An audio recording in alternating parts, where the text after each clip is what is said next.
ನಮಸ್ಕಾರ, ನಿಮಗೆಲ್ಲರಿಗೂ ದಿಶು ಹೋಮ್ ಕಿಚನಿಗೆ ಸ್ವಾಗತ. ಇವತ್ತು ನಾವು ತುಳುನಾಡಿನ ರೆಸಿಪಿ ಪತ್ರೊಡೆ ಹೇಗೆ ಮಾಡೋದು ಅಂತ ನೋಡೋಣ. ವರ್ಷಕ್ಕೆ ಒಮ್ಮೆಯಾದರೂ ಕೆಸುವಿನ ಎಲೆಯಿಂದ ಏನಾದರೂ ರೆಸಿಪಿ ಮಾಡಿ ತಿನ್ನಬೇಕು ಅಂತ ನಮ್ಮ ಹಿರಿಯರು ಹೇಳ್ತಾರೆ. ಆರೋಗ್ಯಕ್ಕೆ ಇದು ತುಂಬಾ ಒಳ್ಳೆಯದು. ನಮ್ಮ ಕಡೆ ಮಂಗಳೂರಿನಲ್ಲಿ ಕೆಸುವಿನ ಎಲೆಯನ್ನು ತೇವು ಅಂತ ಕೂಡ ಕರೀತಾರೆ. ಹಾಗಾದರೆ ನಾವೀಗ ಪತ್ರೊಡೆ ರೆಸಿಪಿನ ಸ್ಟಾರ್ಟ್ ಮಾಡೋಣ. ಮೊದಲಿಗೆ ನಾನಿಲ್ಲಿ 2 ಕಪ್ ದೋಸೆ ಅಕ್ಕಿಯನ್ನು ಚೆನ್ನಾಗಿ ವಾಶ್ ಮಾಡಿಕೊಂಡು ಅದು ಮುಳುಗುವಷ್ಟು ನೀರು ಹಾಕಿ ಇದನ್ನು 5 ಗಂಟೆಗಳ ತನಕ ನೆನೆಯಲು ನಾವು ಇಡಬೇಕು. ಇಲ್ಲಿ 10 ಕೆಸುವಿನ ಎಲೆಯನ್ನು ಕಟ್ ಮಾಡಿ ತಂದಿದ್ದೇನೆ. ನೀವು ಈ ಎಲೆ ತರುವಾಗ ತುಂಬ ಜಾಗ್ರತೆ ವಹಿಸಬೇಕು. ಕೆಲವೊಂದು ಎಲೆಗಳು ತುಂಬ ತುರಿಸ್ತದೆ. ಇದನ್ನು ಚೆನ್ನಾಗಿ ವಾಶ್ ಮಾಡಿಕೊಂಡು ಇದರ ಹಿಂದೆ ಇರುವ ಈ ದಪ್ಪ ನಾರನ್ನು ನಾವು ತೆಗಿಬೇಕು. ಈ ರೀತಿ ನಾರು ತೆಗೆಯೋದ್ರಿಂದ ಇದು ಎಲೆ ಸ್ವಲ್ಪ ತುರಿಕೆ ಜಾಸ್ತಿ ಅಂತ ಏನಾದರೂ ಇದ್ದರೆ ಅದು ಸ್ವಲ್ಪ ಕಡಿಮೆ ಆಗ್ತದೆ ಅಂತ. ನಮಗೆ ಕಟ್ ಮಾಡಲಿಕ್ಕೆ ಇರೋದ್ರಿಂದ ನಾರು ತೆಗೆಯುವಾಗ ಎಲೆ ಏನಾದರೂ ಹರಿದೋದ್ರೂ ತೊಂದರೆ ಏನಿಲ್ಲ. ಇದನ್ನು ಈ ರೀತಿ ಫೋಲ್ಡ್ ಮಾಡಿಕೊಂಡು ನಿಮಗೆ ಎಷ್ಟು ಸಣ್ಣದಾಗ್ತದೆ ನೋಡಿ ಅಷ್ಟು ಸಣ್ಣದಾಗಿ ನೀವು ಇದನ್ನು ಕಟ್ ಮಾಡ್ಕೋಬೇಕು. ಎಲ್ಲ ಕೆಸುವಿನ ಎಲೆಗಳನ್ನು ಸಣ್ಣದಾಗಿ ಕಟ್ ಮಾಡ್ಕೊಳ್ಳಿ. ಈಗ ನಾವು ನೆನೆ ಹಾಕಿದ ಅಕ್ಕಿಯನ್ನು ಗ್ರೈಂಡ್ ಮಾಡಿಕೊಳ್ಳುವ. ಅಕ್ಕಿ ನೆನೆ ಹಾಕಿ 5 ಗಂಟೆ ಆಗಿದೆ. ಈಗ ಇದರ ನೀರನ್ನು ತೆಗೆದುಬಿಟ್ಟು ಇದನ್ನೊಂದು ಮಿಕ್ಸಿ ಜಾರಿಗೆ ಹಾಕಿ ಇದಕ್ಕೆ 3 ಬ್ಯಾಡಗಿ ಮೆಣಸಿನಕಾಯಿ, 1 ಸಣ್ಣ ತುಂಡು ಹುಳಿ, 1 ಟೀ ಸ್ಪೂನ್ ಜೀರಿಗೆ, 1 ಟೀ ಸ್ಪೂನ್ ಉಪ್ಪು, ಹಾಗೆಯೇ ಸ್ವಲ್ಪ ನೀರನ್ನು ಹಾಕಿ ಇದನ್ನು ನುಣ್ಣಗೆ ಗ್ರೈಂಡ್ ಮಾಡಿಕೊಳ್ಳಿ. ಜಾಸ್ತಿ ನೀರನ್ನು ಸೇರಿಸೋಕ್ಕೆ ಹೋಗಬೇಡಿ, ತುಂಬ ತೆಳುವಾಗಿ ಗ್ರೈಂಡ್ ಮಾಡಲಿಕ್ಕೆ ಇಲ್ಲ. ಇದನ್ನು ನಾವು ತಿಕ್ಕಾಗಿ ಗ್ರೈಂಡ್ ಮಾಡಿಕೊಳ್ಬೇಕು. ಇದನ್ನು ಒಂದು ಮಿಕ್ಸಿಂಗ್ ಬೌಲ್ಗೆ ಟ್ರಾನ್ಸ್ಫರ್ ಮಾಡಿಕೊಂಡು ನಾವು ಕಟ್ ಮಾಡಿರುವ ಎಲ್ಲ ಕೆಸುವಿನ ಎಲೆಯನ್ನು ಇದಕ್ಕೆ ಸೇರಿಸಿಕೊಂಡು ಇದನ್ನು ಚೆನ್ನಾಗಿ ಮಿಕ್ಸ್ ಮಾಡಿಕೊಳ್ಳಿ. ಒಂದು ವೇಳೆ ಹಿಟ್ಟು ತೆಳುವಾದರೆ ಇದನ್ನು ನೀವು ಬಿಸಿ ಮಾಡಿದರೂ ಸಹ ಇದು ಗಟ್ಟಿ ಆಗ್ತದೆ. ಇಲ್ಲ ಅಂದರೆ ಅರ್ಧ ಗಂಟೆ ಫ್ರೀಝರಲ್ಲಿ ಇಟ್ಟರೂ ಸಹ ಇದು ಗಟ್ಟಿ ಆಗ್ತದೆ.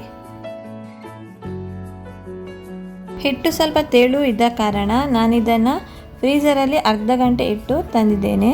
ಇದನ್ನು ಒಂದ್ಸಲ ಮಿಕ್ಸ್ ಮಾಡಿಕೊಂಡು ಈ ರೀತಿಯಾಗಿ ನೀವು ಉಂಡೆಯನ್ನು ಮಾಡ್ಕೋಬೇಕು. ಯಾವ ಸೈಜಲ್ಲಿ ಬೇಕಾದರೂ ಮಾಡ್ಕೋಬಹುದು. ಇದೇ ರೀತಿ ಎಲ್ಲ ಹಿಟ್ಟಿಂದ ಉಂಡೆಯನ್ನು ರೆಡಿ ಮಾಡಿಕೊಳ್ಳಿ. ಉಂಡೆ ಮಾಡುವ ಮೊದಲಿಗೆ ನೀವು ನೀರನ್ನು ಸ್ಟೀಮ್ ಬರಲಿಕ್ಕೆ ಇಡಬೇಕು. ನಾನಿಲ್ಲಿ ಆಲ್ರೆಡಿ ನೀರನ್ನು ಸ್ಟೀಮ್ ಬರಲಿಕ್ಕೆ ಇಟ್ಟಿದ್ದೇನೆ. ನೀರು ಕೂಡ ಬಿಸಿಯಾಗಿದೆ. ಈಗ ನಾವು ರೆಡಿ ಮಾಡಿರುವ ಉಂಡೆಯನ್ನು ಇದರ ಮೇಲೆ ಒಂದೊಂದಾಗಿ ಇಟ್ಕೊಳ್ತಾ ಬನ್ನಿ. ಆನಂತರ ಮುಚ್ಚಳ ಮುಚ್ಚಿ ಒಂದು 15 ನಿಮಿಷದವರೆಗೂ ಇದನ್ನು ಬೇಯಿಸ್ಕೊಳ್ಳಿ. 15 ನಿಮಿಷ ಆಗಿದೆ. ಇದು ಒಳ್ಳೆ ರೀತಿಯಲ್ಲಿ ಬೆಂದಿದೆ ಕೂಡ. ಈಗ ಗ್ಯಾಸನ್ನು ಆಫ್ ಮಾಡಿಬಿಡಿ. ಇದನ್ನು ಸ್ವಲ್ಪ ಹೊತ್ತು ತಣ್ಣಗಾಗಲು ಹಾಗೆಯೇ ಇಟ್ಬಿಡಿ. ಈಗ ಪತ್ರೊಡೆ ಮಾಡಲು ಬೇಕಿರುವ ಮಸಾಲೆನ ಗ್ರೈಂಡ್ ಮಾಡಿಕೊಳ್ಳುವ.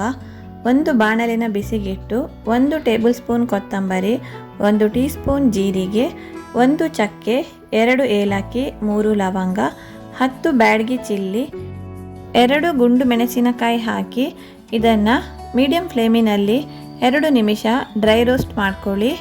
ನಿಮಗೆ ಖಾರಕ್ಕೆ ಅನುಗುಣವಾಗಿ ನೀವು ಮೆಣಸನ್ನು ಹೆಚ್ಚು ಕಡಿಮೆ ಮಾಡ್ಕೋಬಹುದು. ಇದು ಫ್ರೈ ಆದ ನಂತರ ಇದನ್ನು ಒಂದು ಪ್ಲೇಟಲ್ಲಿ ತೆಗೆದಿಟ್ಕೊಳ್ಳಿ.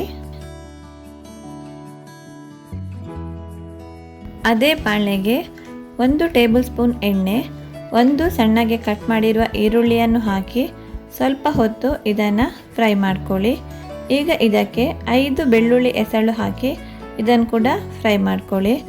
1.5 ಕಪ್ ಆಗುವಷ್ಟು ತೆಂಗಿನಕಾಯಿ ತುರಿ, 1/4 ಚಮಚ ಅರಶಿನ, ಸಣ್ಣ ತುಂಡು ಹುಳಿ ಇದನ್ನು ಹಾಕಿ ಮೀಡಿಯಂ ಫ್ಲೇಮಿನಲ್ಲಿ 2ರಿಂದ 3 ನಿಮಿಷದವರೆಗೂ ಚೆನ್ನಾಗಿ ಫ್ರೈ ಮಾಡ್ಕೊಳ್ಳಿ.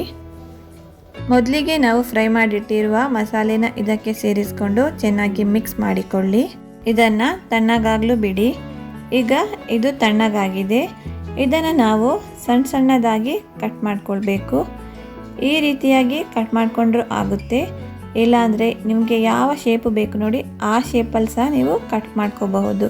ಇದೇ ರೀತಿ ಎಲ್ಲ ಉಂಡೆಗಳನ್ನು ಕಟ್ ಮಾಡ್ಕೊಂಡು ಇಟ್ಕೊಳ್ಳಿ. ಈಗ ಮಸಾಲೆ ಪೇಸ್ಟ್ ರೆಡಿ ಮಾಡಿಕೊಳ್ಳುವ. ಮಿಕ್ಸಿ ಜಾರಿಗೆ ಫ್ರೈ ಮಾಡಿಟ್ಟಿರುವ ಎಲ್ಲ ಮಸಾಲೆಗಳನ್ನು ಸೇರಿಸಿಕೊಂಡು ಸ್ವಲ್ಪ ನೀರನ್ನು ಹಾಕಿ ಇದನ್ನು ನುಣ್ಣಗೆ ಗ್ರೈಂಡ್ ಮಾಡಿಕೊಳ್ಳಿ. ಈ ಹದಕ್ಕೆ ಇದ್ದರೆ ಸಾಕು. ಈಗ ಒಂದು ಬಾಣಲೆನ ಬಿಸಿಗಿಟ್ಟು 1 ಟೇಬಲ್ ಸ್ಪೂನ್ ಎಣ್ಣೆ ಹಾಕಿ ಒಂದು ಸಣ್ಣಗೆ ಕಟ್ ಮಾಡಿರುವ ಈರುಳ್ಳಿಯನ್ನು ಹಾಕಿ ಈರುಳ್ಳಿ ಕಲರ್ ಸ್ವಲ್ಪ ಚೇಂಜ್ ಆಗೋವರೆಗೂ ಇದನ್ನು ಫ್ರೈ ಮಾಡ್ಕೊಳ್ಳಿ. ನಂತರ ಸ್ವಲ್ಪ ಕರಿಬೇವಿನ ಸೊಪ್ಪು ಹಾಕಿ ಇದನ್ನು ಕೂಡ ಫ್ರೈ ಮಾಡ್ಕೊಳ್ಳಿ. ಈಗ ನಾವು ರುಬ್ಬಿರುವ ಮಸಾಲೆನ ಇದಕ್ಕೆ ಸೇರಿಸ್ಕೊಂಡು ಇದನ್ನು ಚೆನ್ನಾಗಿ ಮಿಕ್ಸ್ ಮಾಡಿಕೊಳ್ಳಿ. ಅದೇ ಮಿಕ್ಸಿ ಜಾರಿಗೆ ಸ್ವಲ್ಪ ನೀರನ್ನು ಹಾಕಿ ಆ ನೀರನ್ನು ಇದಕ್ಕೆ ಸೇರಿಸ್ಕೊಳ್ಳಿ. ರುಚಿಗೆ ತಕ್ಕಷ್ಟು ಸ್ವಲ್ಪ ಉಪ್ಪು ಹಾಕಿ ಇದನ್ನು ಚೆನ್ನಾಗಿ ಮಿಕ್ಸ್ ಮಾಡಿಕೊಂಡು ಮೀಡಿಯಂ ಫ್ಲೇಮಿನಲ್ಲಿ 5 ನಿಮಿಷದವರೆಗೂ ಒಳ್ಳೆ ಕುದಿ ಬರುವವರೆಗೂ ಇದನ್ನು ಬೇಯಿಸ್ಕೊಳ್ಳಿ. ಸ್ವಲ್ಪ ಸಿಹಿ ಫ್ಲೇವರ್ ಇರಲಿ ಅಂತ ನಾನಿಲ್ಲಿ ಸಣ್ಣ ತುಂಡು ಬೆಲ್ಲವನ್ನು ಸೇರಿಸ್ತಾ ಇದ್ದೇನೆ. ಸಿಹಿ ಇಷ್ಟ ಇಲ್ಲದವರು ಇದನ್ನು ಸ್ಕಿಪ್ ಮಾಡ್ಕೊಳ್ಳಿ. ಇದನ್ನು ಒಂದ್ಸಲ ಚೆನ್ನಾಗಿ ಮಿಕ್ಸ್ ಮಾಡಿಕೊಂಡು ನಾವು ಆಗಲೇ ಕಟ್ ಮಾಡಿರುವ ಎಲ್ಲ ಪತ್ರೊಡೆ ಪೀಸ್ಗಳನ್ನು ಇದಕ್ಕೆ ಸೇರಿಸ್ಕೊಳ್ಳಿ. ಇದನ್ನು ಚೆನ್ನಾಗಿ ಮಿಕ್ಸ್ ಮಾಡಿಕೊಳ್ಳಿ. ಎಲ್ಲ ಪತ್ರೊಡೆ ಪೀಸ್ಗಳು ಮಸಾಲೆ ಜೊತೆ ಒಳ್ಳೆ ರೀತಿಯಲ್ಲಿ ಹೊಂದ್ಕೋಬೇಕು. ಇದನ್ನು 5 ನಿಮಿಷ ಮೀಡಿಯಂ ಫ್ಲೇಮಿನಲ್ಲಿ ಹಾಗೆಯೇ ಬೇಯಿಸ್ಕೊಳ್ಳಿ. ಚೆನ್ನಾಗಿ ಇದು ಕುದಿ ಬಂದ ನಂತರ ಇದನ್ನು ಒಂದ್ಸಲ ಮಿಕ್ಸ್ ಮಾಡಿಕೊಂಡು ಗ್ಯಾಸ್ ಫ್ಲೇಮನ್ನು ಆಫ್ ಮಾಡ್ಕೊಳ್ಳಿ. ನೋಡಿ, ಪತ್ರೊಡೆ ರೆಡಿಯಾಗಿದೆ. ಮಸಾಲೆ ಸ್ವಲ್ಪ ಡ್ರೈ ಆಗಲಿ. ಅರ್ಧ ಗಂಟೆ ಬಿಟ್ಟು ಇದನ್ನು ಸರ್ವ್ ಮಾಡಿ. ಅರ್ಧ ಗಂಟೆ ಬಿಟ್ಟು ನಾನು ನಿಮಗೆ ಇದನ್ನು ತೋರಿಸ್ತಾ ಇದ್ದೇನೆ. ಮಸಾಲೆ ಡ್ರೈ ಆಗಿ ಯಾವ ರೀತಿ ಪತ್ರೊಡೆ ಪೀಸ್ಗಳೆಲ್ಲ ಮಸಾಲೆನ ಎಳೆದುಕೊಂಡಿದೆ ನೋಡಿ. ಈಗ ಇದನ್ನು ನೀವು ಸರ್ವ್ ಮಾಡ್ಬೋದು. ನೋಡಿದ್ರಲ್ಲ ನಾನು ಯಾವ ರೀತಿ ಕೆಸುವಿನ ಎಲೆಯಿಂದ ಪತ್ರೊಡೆ ರೆಸಿಪಿನ ಮಾಡ್ತೇನೆ ಅಂತ. ಈ ರೆಸಿಪಿನ ನೀವು ಕೂಡ ಒಮ್ಮೆ ಟ್ರೈ ಮಾಡಿ. ತುಳುನಾಡಿನಲ್ಲಿ ಎಲ್ಲರ ಮನೆಗಳಲ್ಲೂ ಕೂಡ ಆಟಿ ತಿಂಗಳಲ್ಲಿ ಕೆಸುವಿನ ಎಲೆಯಿಂದ ಏನಾದರೂ ಒಂದು ಡಿಶ್ ಮಾಡ್ತಾನೆ ಇರ್ತಾರೆ. ನೀವು ಕೂಡ ಈ ಪತ್ರೊಡೆ ರೆಸಿಪಿನ ಟ್ರೈ ಮಾಡಿ. ಈ ರೆಸಿಪಿ ನಿಮಗೆ ಇಷ್ಟ ಆದರೆ ಲೈಕ್ ಮಾಡಿ, ಕಮೆಂಟ್ ಮಾಡಿ, ಶೇರ್ ಮಾಡಿ.